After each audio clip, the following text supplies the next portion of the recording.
Mangga, mama paling ini mama.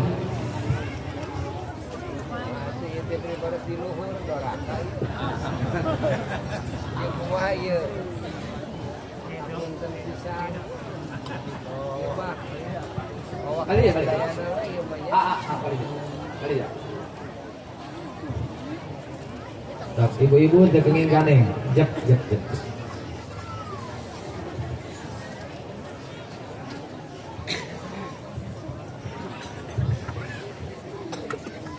Assalamualaikum warahmatullahi wabarakatuh.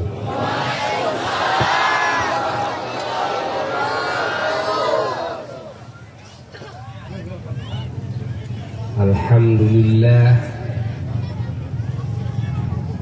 alladzi hadana lil iman wal islam wal ihsan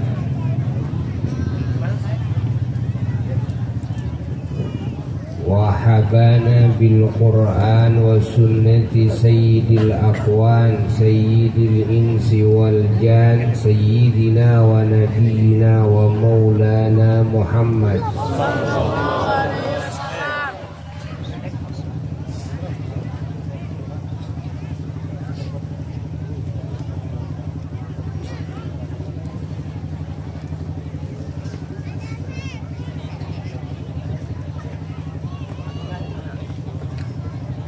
وأشهد أن لا إله إلا الله وحده لا شريك له وأشهد أن سيدنا ونبينا محمدا عبده ورسوله وخاتم أنبيائه فلا نبي بعده اللهم صل وسلم وبارك على سيدنا محمد النبي الأمي الحبيب العالي القدر العظيم الجاه وعلى آله وصحبه وسلم أما بعد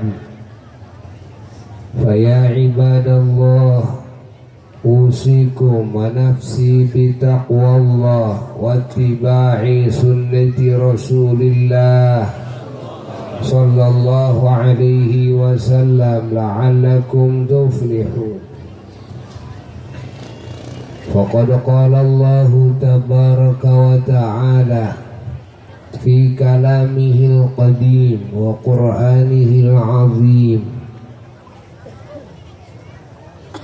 أعوذ بالله من الشيطان الرجيم بسم الله الرحمن الرحيم سبحان الذي أسرى بعبده ليلا من المسجد الحرام إلى المسجد الأقصى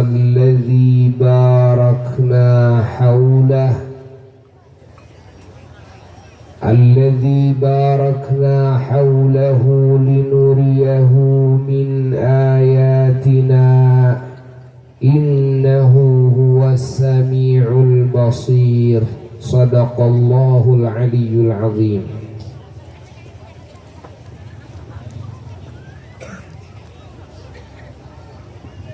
Hadirin hadirat, hamba-hamba Allah oge sugrining umat junjunan alam kangjeng Nabi Muhammad sallallahu alaihi wa alihi wasallam, mukminin mukminat, muslimin muslimat anu hadir dina ieu gempangan anu mulia, sinarengan para ulama-ulama Allah anu nambih-nambih keberkahan, nambih-nambih kasayan, nambih-nambih kawangian, nambih-nambih anugerah anu sumping ti Allah ku wasilah hadirna para ulama, hadirna jalmi-jalmi anu saraleh malah mandar urang kenging syafaatna para ulama, kenging syafaatna jalmi-jalmi nu saleh. Amin ya rabbal alamin.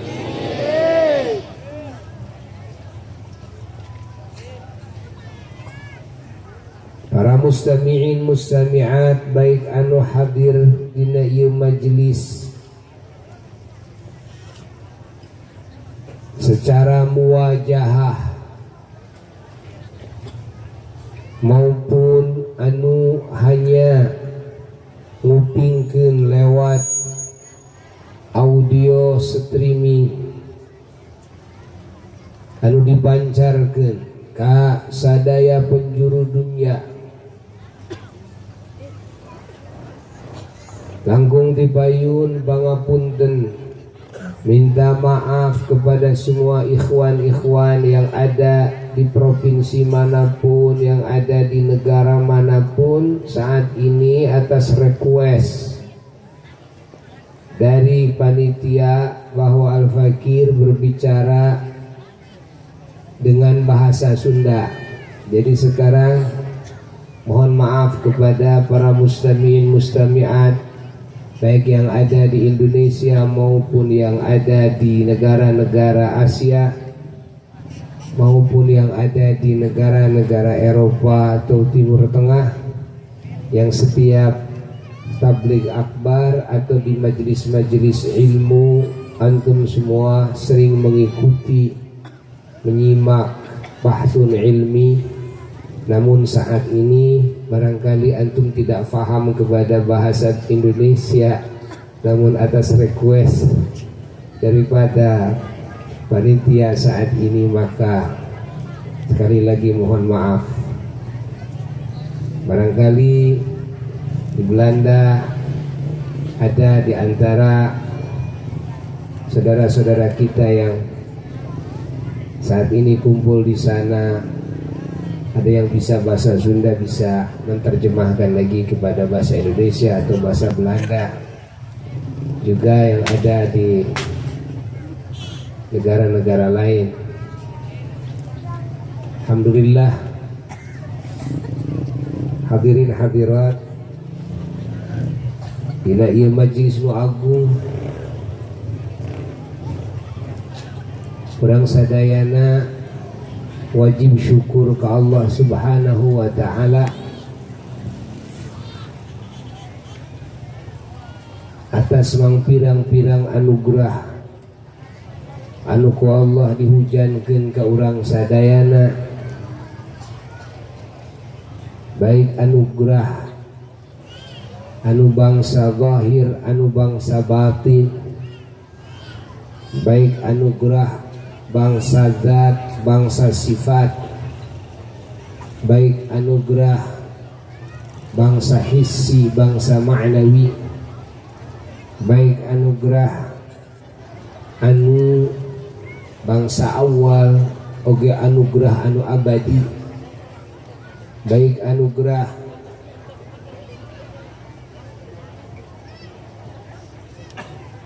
diayakeunana, diciptakeunana urang sadayana, oge sagala fasilitas anu hubungan sareng urang, oge sadaya makhluk anu aya kaitanana sareng urang, oge anugerah pertulungan di Allah subhanahu wa ta'ala ka urang sadayana, oge kasakur anu berkaitan sareng urang.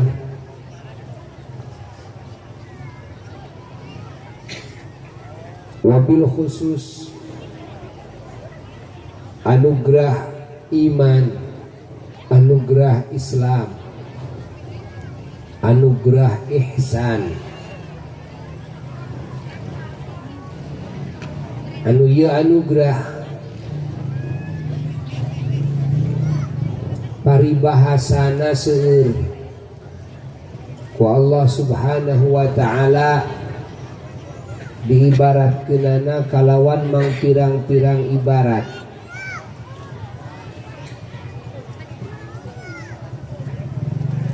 Didauhkeunana kalayan mang pirang-pirang dauhan, mang pirang-pirang jenengan, mang pirang-pirang nami, mang pirang-pirang istilah, tapi sami dina maknana.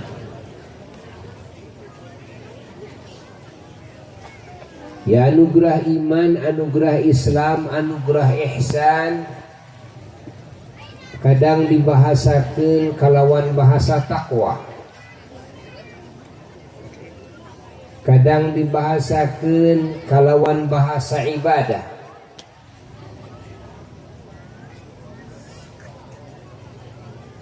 kadang dibahasakeun kalawan bahasa hidayah.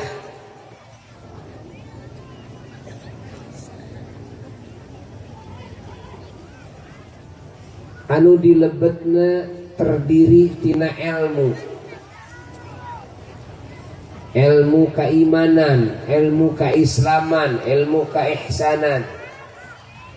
Dilebetna eta ibadah, eta taqwa, eta hidayah, aya amal, baik amal hati maupun amal badan maupun amal lisan atau kalimat thayyibah. Dilebet eta ibadah, eta taqwa, eta hidayah, aya dakwah, aya ta'lim, aya ngajarkeun, aya tabligh, aya nyampaikeun, aya talqin. Yakni nyampaikeun deui, ngajarkeun deui, ngadakwahkeun deui. Eta ilmu kanu sanesna.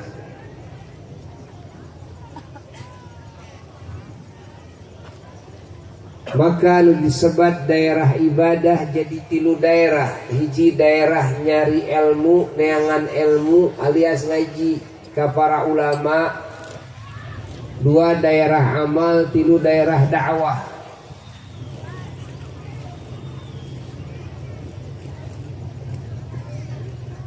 Daya ibarat-ibarat anu ku Allah subhanahu wa ta'ala disebatkeun dina Quran, dina mang pirang-pirang ayat, dina mang pirang-pirang hadis junjunan alam sayyiduna wa maulana Muhammad sallallahu alaihi wa alihi wasallam. Maka ayeuna urang sadayana ngempel ngariung dipimpin ku para ulama-ulama nu laluhung, didorong, didukung ku pemerintah setempat, aparat pemerintahan, TNI, Polri, oge sadayana ormas-ormas, sadayana keluarga besar parpol, partai politik, oge pemuda Pancasila, pemuda Karang Taruna, remaja masjid, siswa-siswi sekolah, di samping ti para santri oge ahli majelis ta'lim, ahli masjid. Intina sadayana ngiring terlibat karena urang sadayana sami-sami hamba Allah. Urang sadayana sami-sami umatna Rasulullah sallallahu alaihi wa alihi wasallam. Maka di dieu bersatu padu urang sasarengan sadayana dina judul diserat di bengker naon ieu Maulid atau Maulid? Empat. Mujarab, Mulud, juga Rajab. Can muludan berarti ya.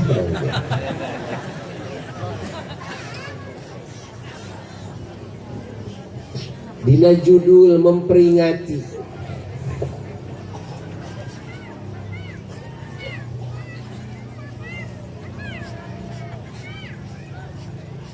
diusrakeun di mi'rajkeun ala junjunan alam sayyiduna wa maulana Muhammad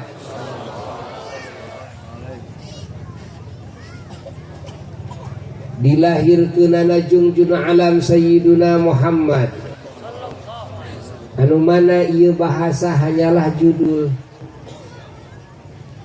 Keun bae di dieu teh dituliskeun peringatan Isra Mi'rajna oge. Di dieu mah judulna memperingati Maulidur Rasul.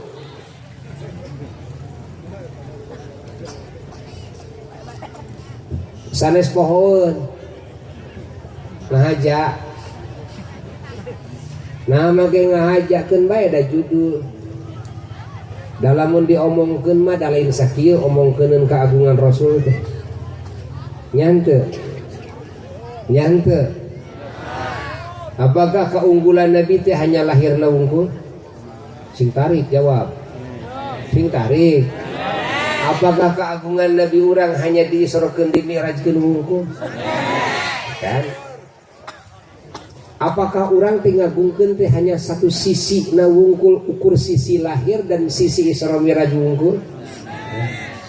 Oh lamun gitu ieu judul wungkul, judul makan bae nu mana lah.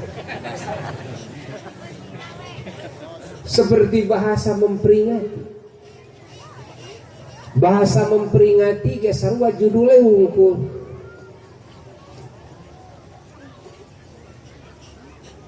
Bahwa di belakang bahasa memperingati aya tujuan-tujuan anu sangat banyak. Malah pribadi seringkali nguningakeun ka sadayana masyarakat umat Islam ieu judul memperingati di zaman urang mah ayeuna khusus di wilayah urang khususna kurang tepat.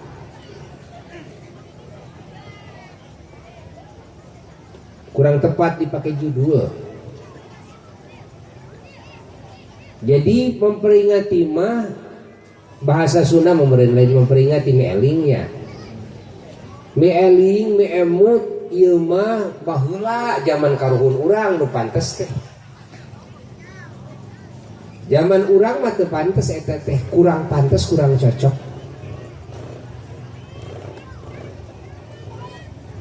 Tongkeru. Nah sih coba nu nanyakeun nah ke heula cicing dek bejaan can anggeus ngomong lagi ya ai bahasa mi'eling mah memperingati tujuanana ameh inget gitu le pangna kudu mi'eling meh naon mi'eling. Nah pangna kudu dielingan sok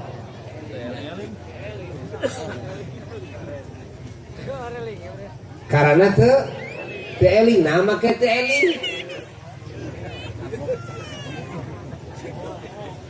sok jawab hah hilap teu eling diingetan gitu. Nah, enak pangna nepi ka poho teu eling, beureun aya sabab eta teh. Jadi perlu diingetan. Perlu dielingan supaya naon? Supaya eling. Aki-aki ngegel padudan. Poho karena padudanana nu digegel kumanehanana. Malu ke sekolah padahal sorana ge geus teu bener da bari ngegel padudan cik pangahalkeun kamana ai padudan dewek padudan bari ngegel naon padudan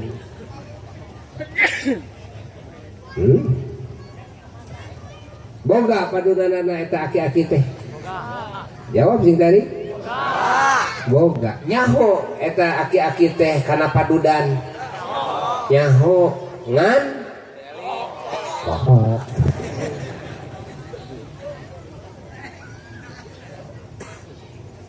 tah kudu apa tidinya cek incuna ari aki pan eta padudan digegel ku aki Dikira tuh aing. Tah pangna diingetan ku injuna meh naon. Meh eling kana naon. Geus nyaho tadina kana padudang. Boga tadina ge padudang. Oke, tah kitu hubungan eling mah peringatan mah kana perkara nu tadina ge geus nyaho.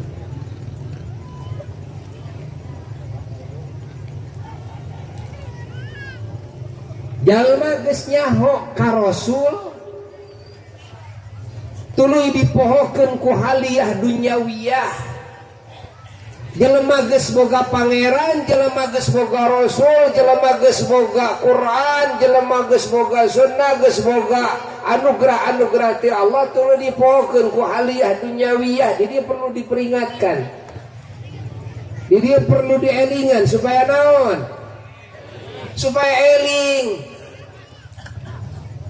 Kanu geus dikanyahokeun tadina ge kumanehanana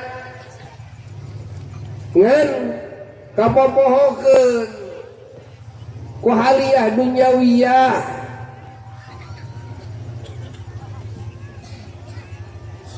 Di dia perlu peringatan-peringatan, di dia perlu majelis-majelis meeling.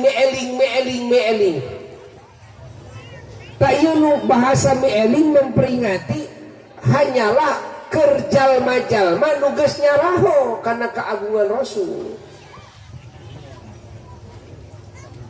Bisi kapopohokeun, ulah kalalanyoan, ulah kapohokeun ku tani, tong kapohokeun ku dagang, tong kapohokeun ku sibuk urang ngurus kulawarga, tong kapohokeun ku kantor, tong kapohokeun ku jabatan.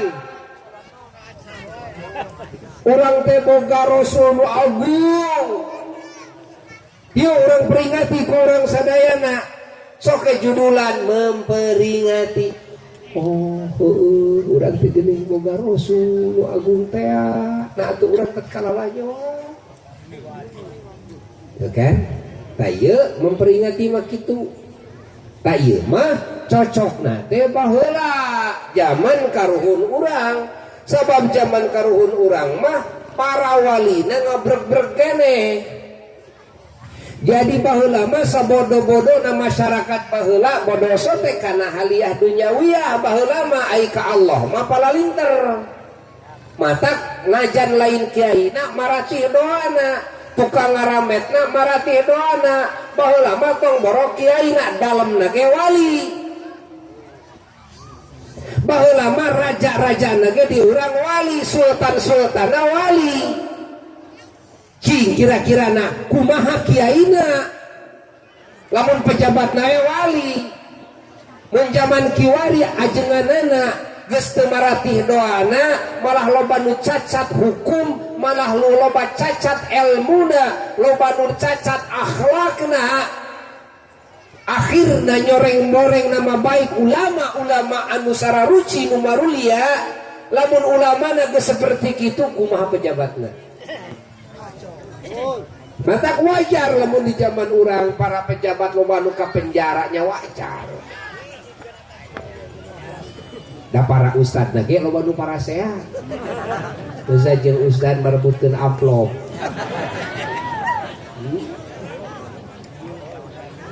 Merebutkeun kekuasaan. Jadi arah rasuk kana partai, pohoy kana hanca. Tunggu dan keprok deui mah dongeng. Iki keprok sagala rupa.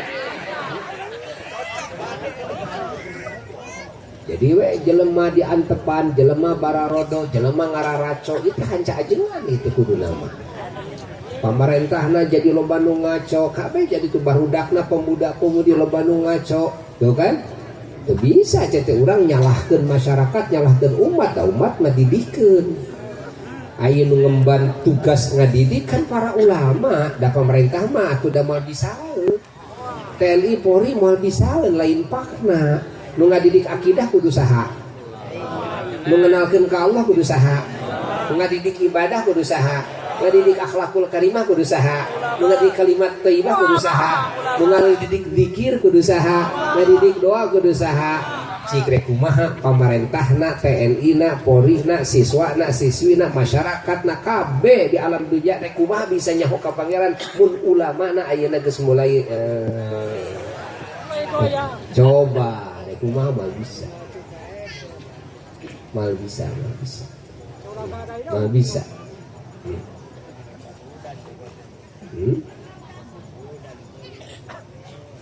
Kahartos?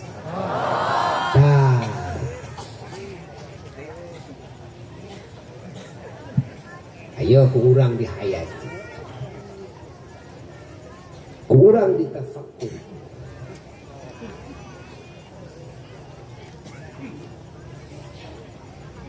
Sing nepi ka faham urang sadayana.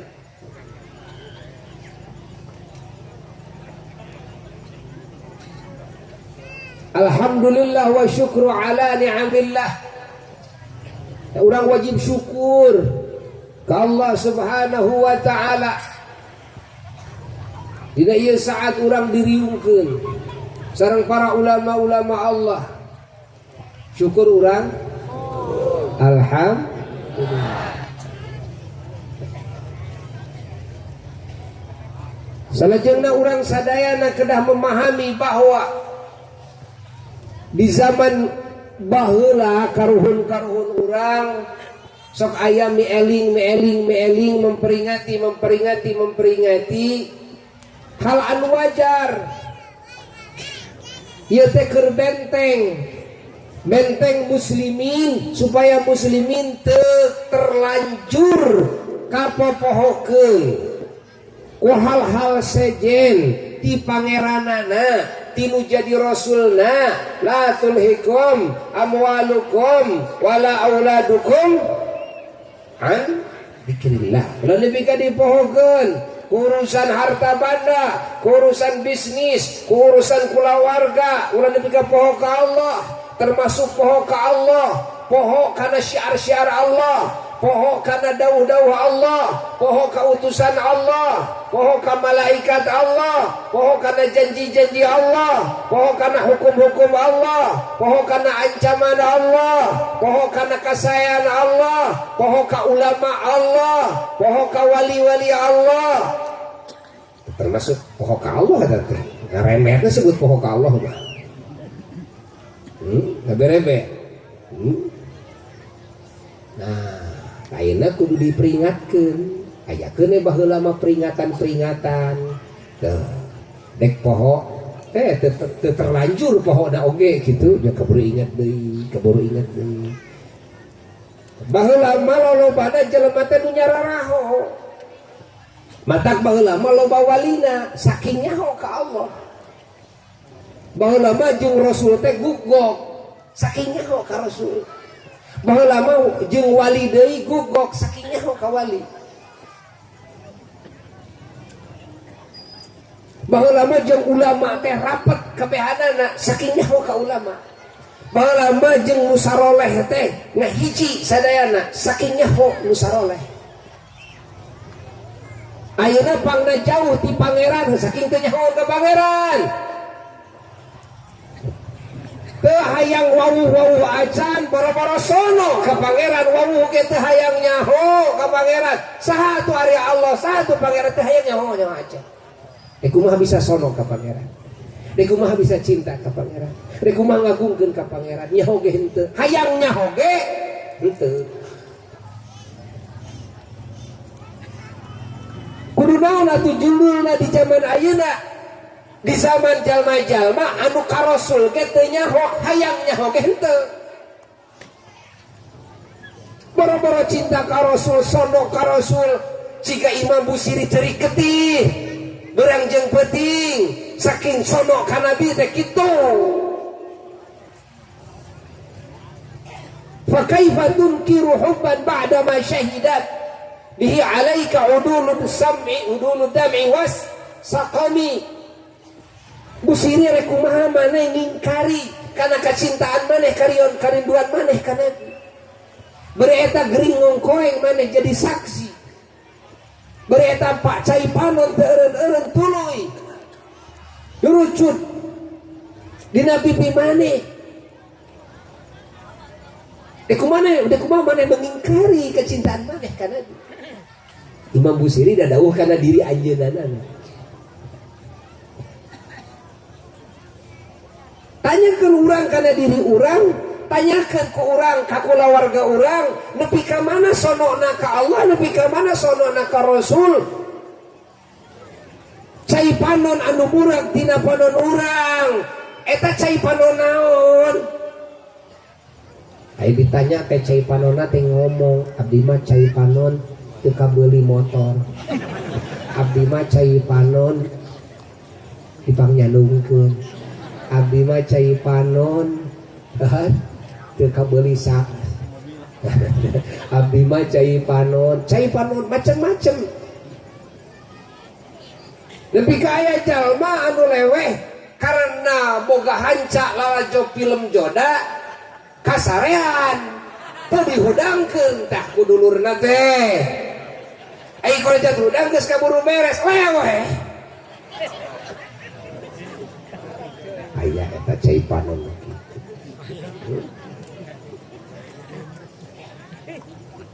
Cai panon nu teu kabawa ulin ka Pangandaran.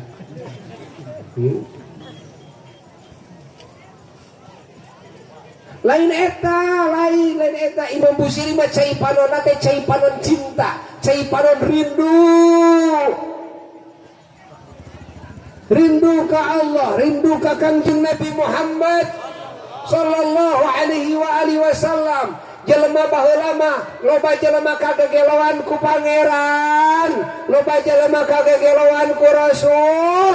Nepi ka lumpat ka guha, nu lumpat ka lautan, nu lumpat ka ditu ka dieu nyorangan saking kagegeloan teu eling ka sasaha.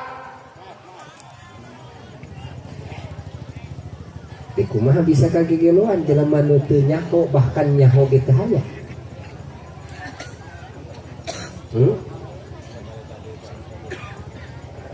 Matak naon atuh pibasaeunana nu pantes dina zaman urang sadayana dina masa jelema lolobana teu nyaho ka pangeran teu nyaho ka Rasul rek dijieun judul memperingati peringatan mah keur nu poho ya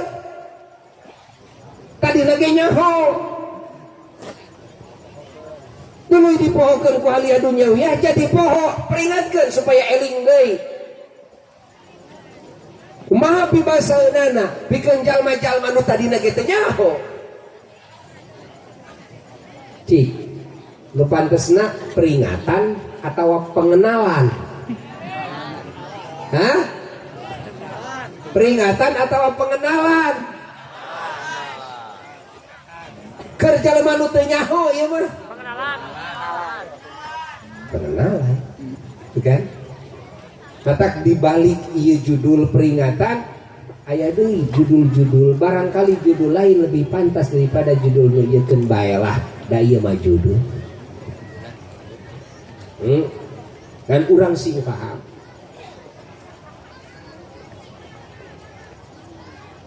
lumawi di zaman urang sadayana sangatlah penting aya acara-acara sapertos kieu nu tiasa ngumpulkeun jalmi terutama anu arawam terutama jalmi-jalmi anu sama sakali canyahoun pangeran canyahoun Rasul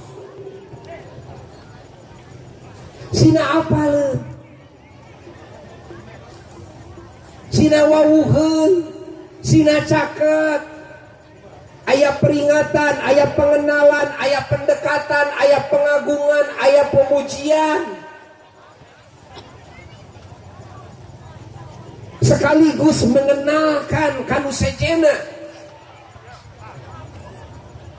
termasuk didinya ayat doa ke Allah ayat zikir ke Allah ayat tawasul kalawan keagungan Kangjeng Nabi Muhammad sallallahu alaihi wasallam dina hiji judul didinya seueur mang pirang-pirang anu layak keur judul tapi teu ditemongkeun kabehanana karena teu kongang teu mungkin hanya plastik sakieu dek dipake nuliskeun mang pirang-pirang judul moal mungkin mang pirang-pirang keagungan Nabi besar Muhammad sallallahu alaihi wa alihi wasallam hal anu teu mungkin. Karena keagungan Nabi nu ku urang diagungkeun lain semata-mata tina sisi lahirna wungkul, lain semata-mata tina sisi diisrokeun di mi'rajkeunna wungkul, tapi Nabi urang sadayana diagungkeun ku Allah anu mana urang sebagai hambana wajib ngagungkeun kana perkara nu diagungkeun ku Allah. Nabi urang diagungkeunna ku Allah di awal penciptaan. Nepi ka mana Allah ngagungkeun teh abadi teu aya tungtung. Allah ngagungkeun ka Nabi urang bahan penciptaanna diagungkeun sehingga Nabi urang mah beda.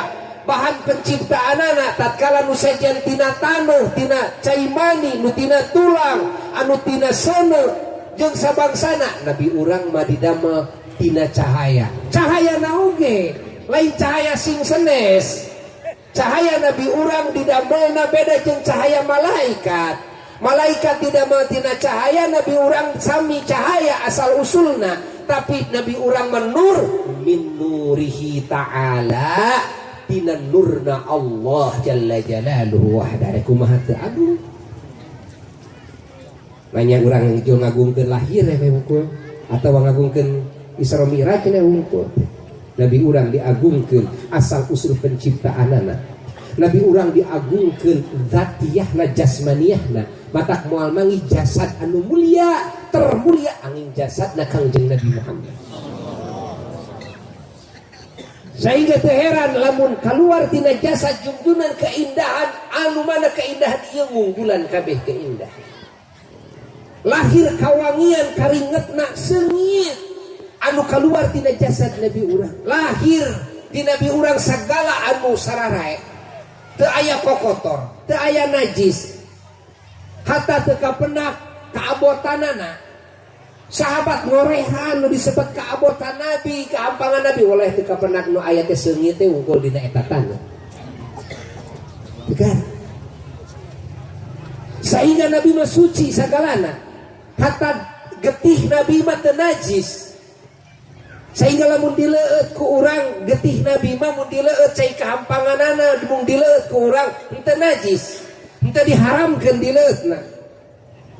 Didawuhkeun ku Imam Nawawi ieu kaistimewaan junjunan alam sayyiduna wa maulana Muhammad sallallahu alaihi wasallam. Sehingga Siti Fatimah Az-Zahra dina perang Uhud radhiyallahu taala anha tatkala junjunan kena ku pakarang musuh mantenanana waosna aya anu semplak keluar getih dikenyot ku anjeunana teu diburakeun deui ditelan.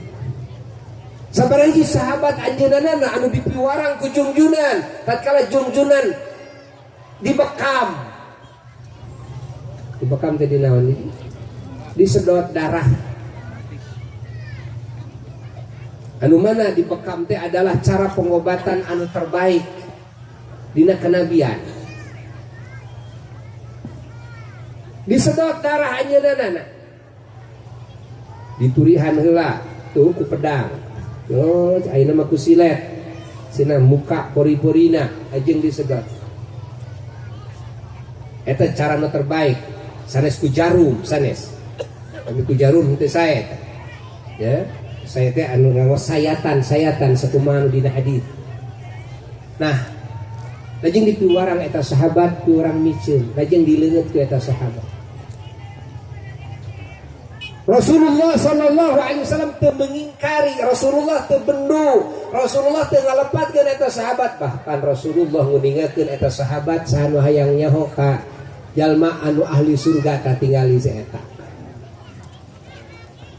Sehingga dijamin ku Nabi eta sahabat moal kena ku kacilakaan ti sakabeh jelema moal kena ku kacilakaan ti jelema.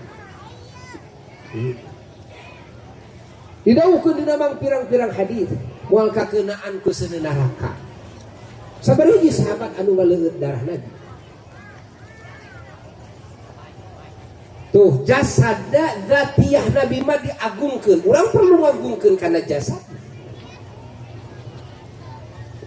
Terutama sifat-sifat Nabi urang Sayyidina wa Maulana Muhammad baik sifatnya keilmuanana teu aya makhluk nu pang berilmuna angin Kangjeng Nabi Muhammad. Teu aya makhluk nu pang terangna ka Allah angin Kangjeng Nabi Muhammad. Lajeng sifatnya tina sisi akhlakna teu aya makhluk anu kagungan akhlak anu paling terpuji nu paling mulia angin Kangjeng Nabi Muhammad.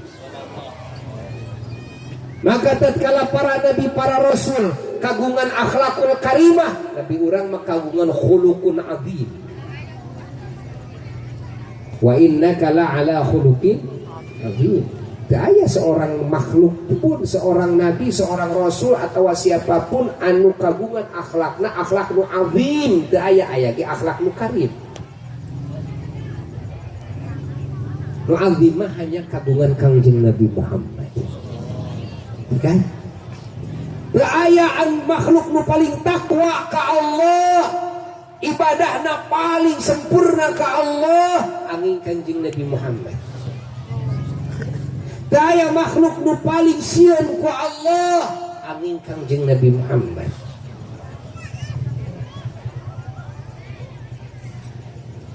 Numawi Nabi urang dina hadis sahihna mantena dadau ka para sahabat tahadduts bin ni'mah dawuh anjeunana ana a'lamukum billah, kami makhluk numpang nyahona ka Allah tibatan arajid. Wa atqakum lillah, kami makhluk numpang takwana ka Allah tibatan arajid. Wa akhsyakum lillah, kami makhluk anu pangsieuna kana bendu Allah tibatan arajid. Tuh, ayat dikurang sadaya. Daya Nabi anu pang diunggulkeunana mukjizatna angin Kangjeng Nabi Muhammad. Upami Nabi Musa kagungan mukjizat meulah lautan, Nabi urang mah meulah bulan. Upami Nabi Sulaiman alaihi salatu wassalam tiasa nyarios sareng hewan, Nabi urang mah nyarios sareng tangkal korma nu geus paeh. Allah.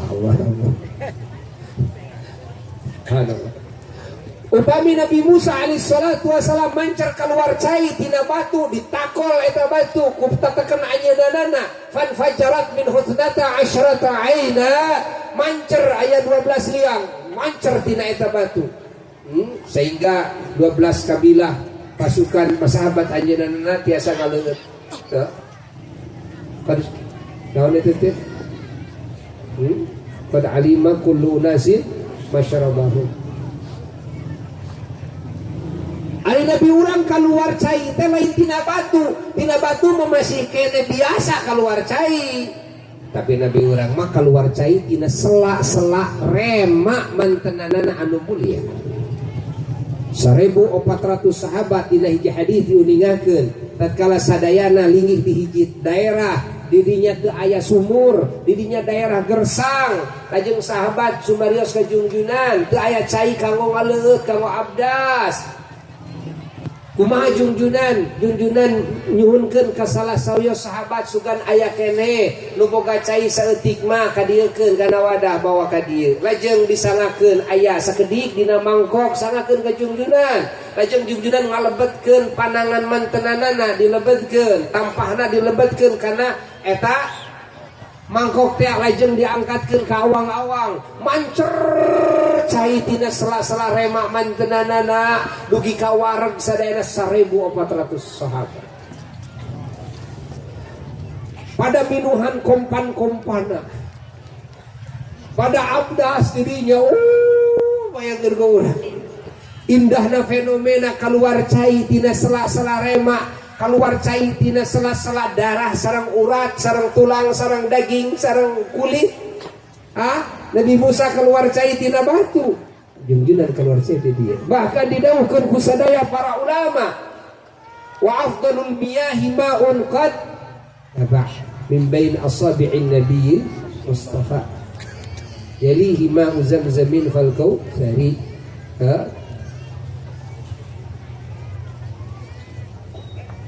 Wa nilu misra thumma bakir an hari.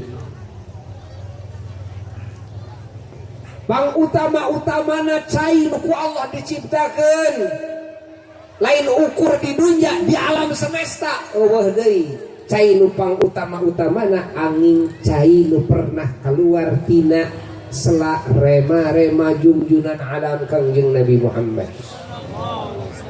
Terus gitu kakarak cai zam-zam utama teh tos cai zam-zam oke cai kausar talaga kausar teh Allah Allah Allah Allah agungkeun segala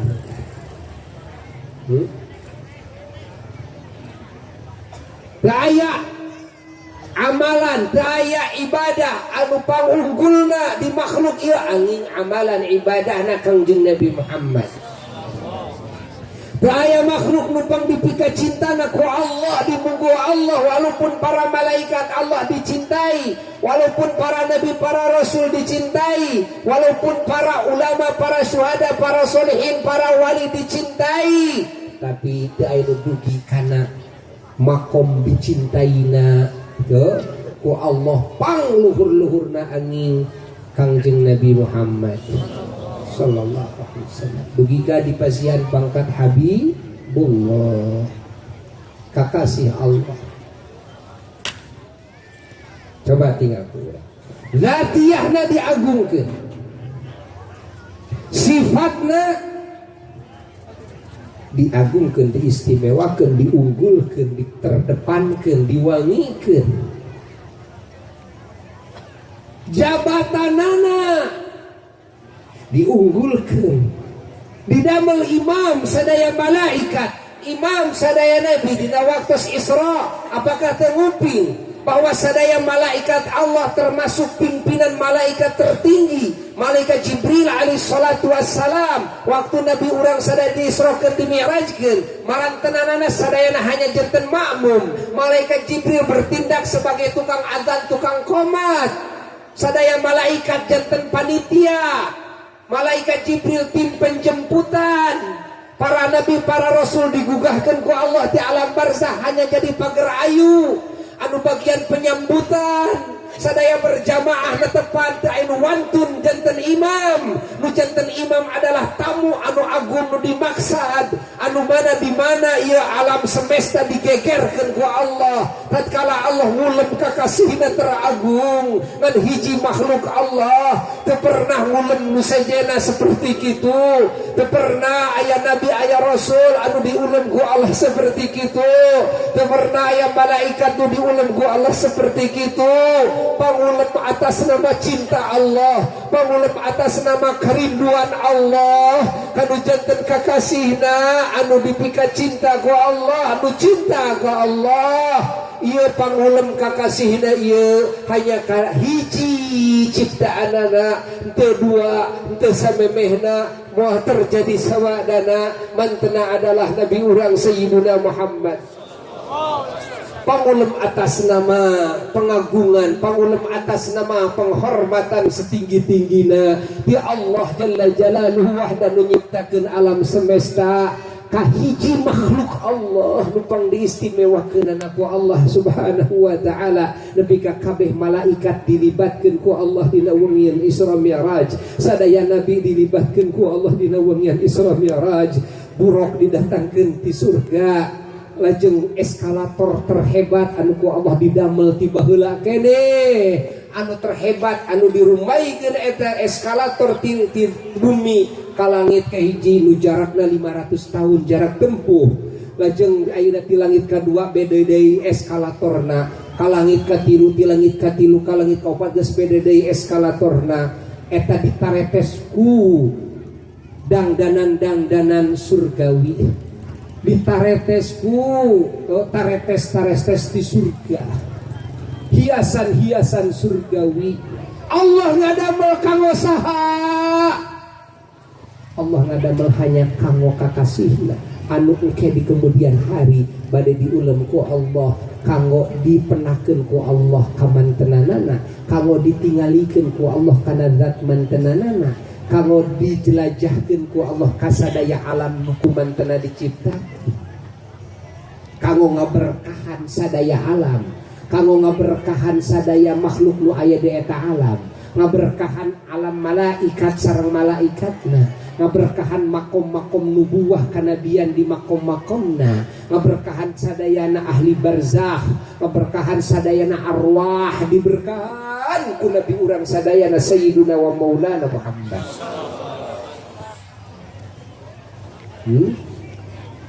Bayangkan ku urang sadayana malaikat Jibril jadi tukang penjemputan. Bayangkan ku urang sadayana jadi panitia penyemsanu dimaksud dengan hiji nu dimaksudkan. Sadaya malaikat pelayan, sadaya nabi pelayan. Saeu teh ieu teh dulunganana sada hiji atuh nu dimaksudna. Nu diulemna ku Allah ngan hiji-hijina. Allah teh ngulem malaikat Jibril, Allah teh ngulem nabi manapun teu. Malaikat Jibril surbing nabi urang hanya tim penjemput. Lumawi dohan Imam Busiri radhiyallahu ta'ala anhu dina qasidah burdahna wa qaddamatka jami'ul anbiya'i biha war rusli taqdima makhdumin ala khadami. Ya Rasulullah, sadayana nabi sadaya rasul pada mayunkeun paduka, sadayana pada tipengker paduka dipayunkeun kumaranteunana sapertos mayunkeunana para pelayan kanu janten majikanana. Memang sadayana jadi pelayan Nabi besar Muhammad sallallahu alaihi wasallam. Para nabi, para rasul, para malaikat ukur bisa cukcerak kabita, ukur olohok mata simeun, ukur bengong sadayana, ukur bengong. Para nabi, para rasul cenah keluar di alam barzakhna, hoyong nepangan nabi urang, hoyong ngiring nyambut nabi urang, ngiring nyambut naon ieu teh? Nabi urang pake disambut sagala rupa. Har, apaan eta teh? Dina saat-saat Allah Subhanahu wa taala ngayakeun acara besar. Acara naon? Acara mempertemukan hiji makhlukna kamantenanana. Acara memperlihatkan mata makhlukna ngan hiji kana zat mantenanana. Acara pertemuan kakasih sareng kakasihna ngan duaan. Bainal habib wal habib. Bainal habib wal habib. Antara kakasih jeung kakasih antara kabogoh jeung kabogoh dua. La ghair. Ghair itu saja. Paham? Kabayang teu agungna nabi urang. Hayati ku urang sadayana hayati. Para nabi teh ukur bengong, ukur ngiring berjamaah ngan sakitu. Molohok we, nabi urang lajeng ka langit. Nganggo eskalator eta nincakeun dua sampean set langsung. Aya di langit ieu. Aya malaikat di bagian penjaga pintu langit, teu kan? Ngahaja didamel eta acara buka pintu. Ning dina pangantenan sok aya acara buka pintu. Oh sok aya acara buka pintu ngahaja didamel we acarana kitu. Settingan acarana teh siapa di luar gitu. Apakah sudah diutus ataukah tidak? Gitu. Acara buka pintu. Subhanallah. Dibikin ngaja acara sedemikian rupa. Allah anu bikin eta acara, Allah nu ngadamel eta acara, Allah nu ngadamel skenario na, Allah nu ngaturna, nu marentahkeun para malaikat sadayana jadi panitia saha? Jawab sing tadi. Allah. Anu marentahkeun para nabi, para rasul jadi pager ayeuna saha? Allah. Allah. Anu miwara ngajemput nabi urang nyanak burok di surga saha? Anu miwarang masangkeun eta eskalator sadayana saha? Nu ngadamel eskalatorna saha? Allah. Heboh alam semesta kabehanana. Lagi-lagi cek bahasa urang mah. Piheula waktu bade dilahirkeun heboh. Lagi-lagi geus ngahebohkeun deui. Subhanallah. Subhanallah. Subhanallah. Okay. Numawi Allah Subhanahu wa ta'ala mantenanana ngadawuhkeunana dina waktos, mantenanana ngadongengkeun, ngaisrokeun, ngamirajkeun kakasihna ieu kalimat nu paling awal didawuhkeun ku Allah subhanalladzi.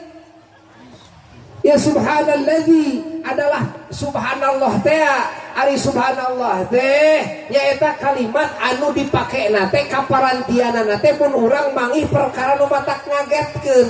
Subhanallah, subhanallah. Ieu teh cenah isyarat. Sabab Nabi urang mah sagala-galana ngagetkeun. Kabeh makhluk kaget. Ningali Nabi urang mah. Kabeh para nabi kaget. Para malaikat ge kaget kabehanana. Subhanalladzi. Kira-kira ke subhanallah aya makhluk anu diperlakukeun ku Allah seperti ka Nabi urang? Jawab sing tadi. Kira-kira ke subhanallah. Cek bahasa barudak preman mah buset. Kan? Buset gitu. Kamari ieu waktu dilahirkeun nepi ka heboh kabeh, arasna Allah guncang, kursina Allah nepi ka dihias ku Allah, langit dihias ku Allah, nepi ka goncang kabeh di bumi kabeh geus heboh kabehanana. Buset gitu. Lagi-lagi malam 27 Rajab sababaraha sasih deui ka ngalih ti Mekah ka Madinah. Dina sapeulir riwayat mah sataun deui, dina sapeulir riwayat mah 20 sasih deui, dina sapeulir riwayat aya dugi ka 3 tahun deui, malah aya riwayat anu 5 tahun deui. Paling caket hanya sababaraha sasih deui bade ngalih ka Madinah. Allah masihan anugerah terbesar anu mangrupakeun keunggulan anu sangat istimewa ti Allah kanu janten kakasihna sayyiduna wa maulana Muhammad sallallahu alaihi wa alihi wasallam.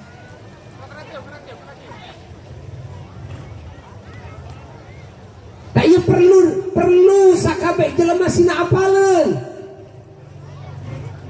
Tong direret ke ditu tadi we ngaranna. Tadi ada ngalina. Nah, bisa kita ngelingan gitu di ngaranna teh memperingati eta mah nya. Hah, tong poho kada judul. Tong lebating dalang.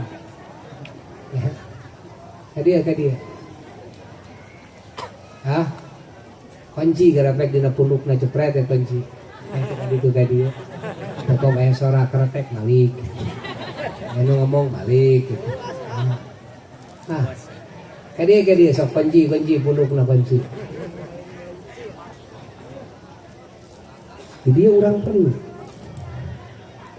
Sakabeh kula warga orang, kabeh masyarakat orang, kabeh muslimin. Sina apa? Tak perlu nanyeun acara kitu.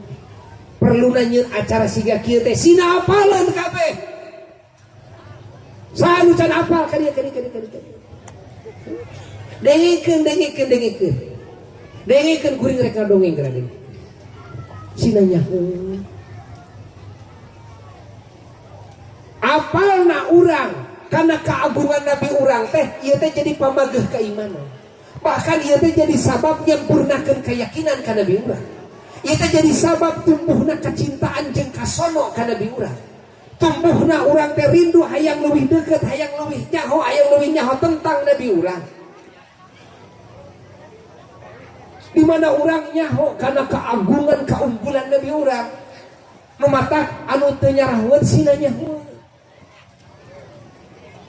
Ulah nepi ka kalini kunyaho kana bola akhirna rinduna kadinya. Kalini kunyaho ka para artis akhirna sonona kadinya. Bukan? Kalini kunyaho kana duit akhirna sonona kadinya. Kalini kunyaho ka awewe ka lalaki akhirna sonona kadinya. Cintana kadinya da nyaho nangan sakitu atuh. Teu nyaho dulu agung tibatan eta kabeh. Tunyahoan dulu istimewa tibatan kabehanana bahwa urang ngabogaan Rasul anu mana urang teh umat mantenanana anu seharusna eta teh jadi kebanggaan urang. Seharusna urang teh rindu teh kadinya. Seharusna urang teh ngagungkeun teh kadinya. Seharusnya orang teh tumpahan curahan teh kadinya.